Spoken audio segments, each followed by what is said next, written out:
Pilates ini adalah suatu jenis olahraga yang masuk kategori mind and body. Seperti misalnya juga yoga dan tai chi yang menyatukan antara pernafasan, konsentrasi, kontrol, dan juga movement itu sendiri. Seperti misalnya saat ini yang sedang dilakukan oleh Mbak Urai ini adalah salah satu prinsip dasar daripada Pilates, yaitu pernafasan. Dan kalau kita lihat di sini, kita ini memakai aparatus yang namanya adalah chair. Nah, chair ini kalau kita lihat karena ada springnya, berarti ketika dia sedang dalam posisi duduk seperti ini pun muscle-muscle yang ada di daerah depan dan yang ada di belakang sini semua harus sudah bekerja pada saat yang bersamaan ketika dia sedang bernafas. Dan kalau kita lihat dia pakai ini flex band yang warnanya bagus ini adalah gunanya adalah untuk supaya dia memberikan sedikit pressure ke daerah rusuknya bagian samping kanan kiri dan juga bagian belakangnya. Karena ada feedback dari samping kanan kiri dan belakang, ketika dia bernafas dia tahu bahwa dia harus mengembangkannya itu ke samping rusuk kanan, kiri, dan belakang. Ini merupakan tempat-tempat yang sudah sangat-sangat jarang dipergunakan ketika kita bernafas.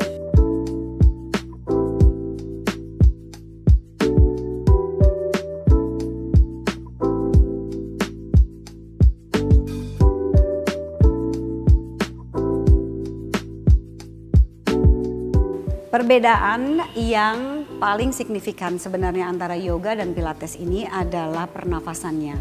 Pernafasan yoga itu kebanyakan adalah pernafasan yang turun sampai ke perutnya. Sedangkan kalau pernafasan di Pilates seperti yang tadi kita sudah lihat bahwa mereka atau kita mengembangkan rusuk kita ke daerah kanan, kiri, dan belakang, tapi perut tidak benar-benar dibuka 100% karena kalau kita lihat ini posisi-posisi yang sangat memerlukan kestabilan di daerah tulang belakangnya. Nah, gerakan yang sedang dilakukan ini namanya adalah side bend. Jadi memang kita sedang menguatkan seluruh otot yang ada di samping tubuh kita. Dan ini manfaatnya sangat besar sekali ketika kita sedang berjalan. Karena kalau kita berjalan ke depan itu, yang menjaga kestabilan kita untuk supaya kita melangkah ke depannya ini efisien adalah semua otot yang ada di samping kanan kiri kita ini.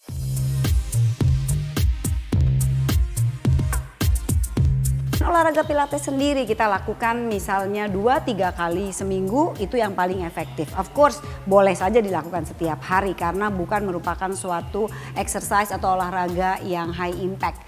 Tetapi paling minimum dilakukan 2 kali seminggu sehingga hasilnya akan dirasakan dalam 10-20 kali pertemuan sudah langsung terasa bahwa badan ini berubah, bergeraknya kita berubah jauh lebih kuat dan jauh lebih seimbang. Jadi sebenarnya olahraga Pilates ini bisa dilakukan oleh siapa saja.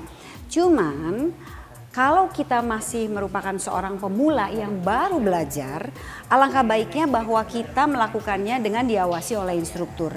Karena misalnya kita sendiri tidak tahu bahwa kita misalnya duduknya salah di satu tempat, bahwa kita hanya di kiri atau di kanan, kemudian tulang kita ini menonjok ke bagian sendi-sendinya sehingga akibatnya malah bukannya menjadi sehat, malah menjadi cedera.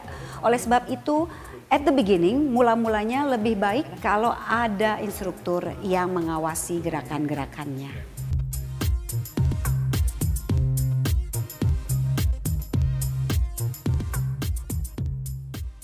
Gerakan lat press ini yang digabung dengan misalnya spinal flexion dengan spinal extension itu tidak bisa dilakukan oleh semua orang. Contohnya adalah misalnya untuk orang-orang yang sudah menderita osteoporosis misalnya. Karena apa yang terjadi ketika dia mempergunakan latissimus dorsainya, muscle-nya yang ada di samping sini dan mempres di daerah tulang belakangnya, itu bisa mengakibatkan justru tulangnya itu fracture atau retak. Jadi kalau bicara apa manfaatnya Pilates untuk kesehatan, itu tergantung daripada jenis Pilatesnya. Ada Pilates yang diperuntukkan hanyalah sebagai jenis olahraga, jadi semua orang bisa melakukan. Tetapi ada juga jenis Pilates yang merupakan rehabilitasi. Dan ini dikhususkan untuk orang-orang yang memang mengalami cedera dan khusus hanya untuk orang-orang yang memiliki pendidikan di bidang medis.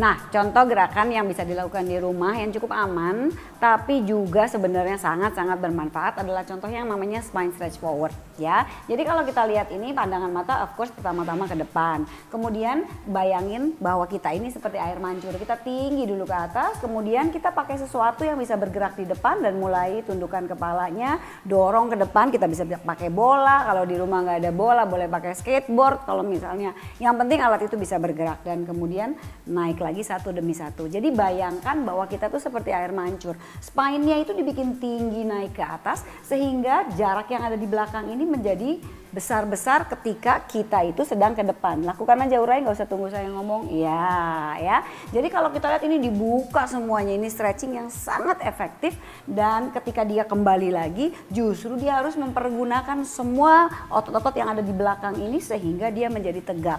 Dan kemudian ada hal lagi yang kelihatannya sih biasa-biasa aja.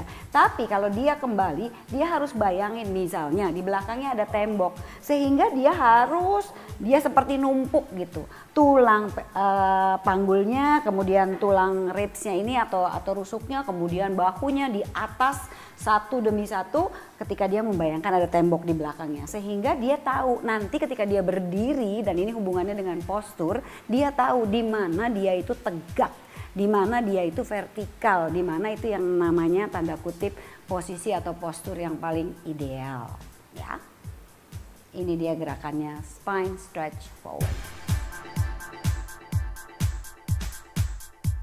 Nah, ini juga satu gerakan yang kita bisa lakukan di rumah, cukup aman juga, namanya side bend ya. Jadi memang kita menekuk badan kita itu ke satu arah.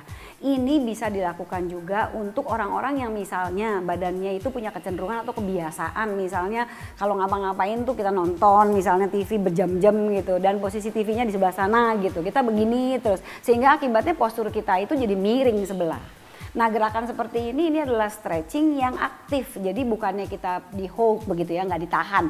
Tapi dia aktif, dia pakai muscle-nya, memanjang ketika dia sedang pergi ke arah yang sana. Kemudian waktu dia balik, dia harus pakai lagi. Jadi bukan hanya sekedar di stretching, tetapi juga pada saat yang bersamaan ototnya itu diperkuat, dan itu adalah Pilates karena Pilates itu bicara tentang keseimbangan antara kekuatan dan juga fleksibilitas. Ini seperti jungkat-jungkit soalnya. Kalau fleksibilitas naik, kekuatan akan turun. Sudah hukum alam, nggak bisa diapa-apain. Kalau kekuatan naik, fleksibilitas turun. Yang kita mau dapatkan adalah yang namanya balance, dan itu Pilates. Ini misalnya side bend ini aman buat siapa aja. Mau anak umur 4-5 tahun juga saya rasa itu sudah kebiasaan, pasti mereka tuh geraknya ke samping, kanan, kiri, malah kemana-mana mereka bisa bergerak. Sampai yang usianya 80 tahun, 90 tahun, bahkan kalau masih diizinkan di 100 tahun ya boleh dilakukan karena ini sangat bermanfaat untuk tadi saya bilang selain menguatkan tetapi juga men-stretching.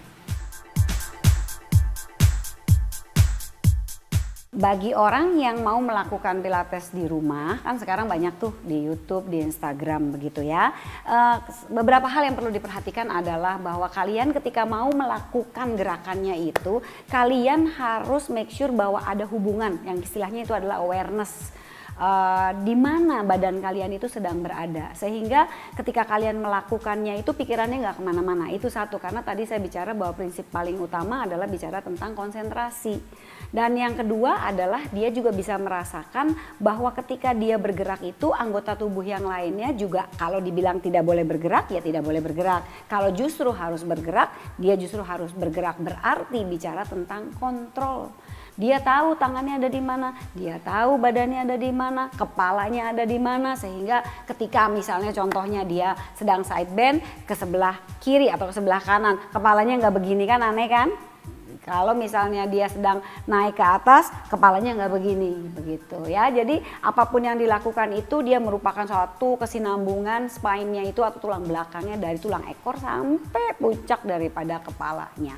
Ini adalah salah satu poin-poin yang paling harus diperhatikan kalau kita mau melakukannya nanti di rumah.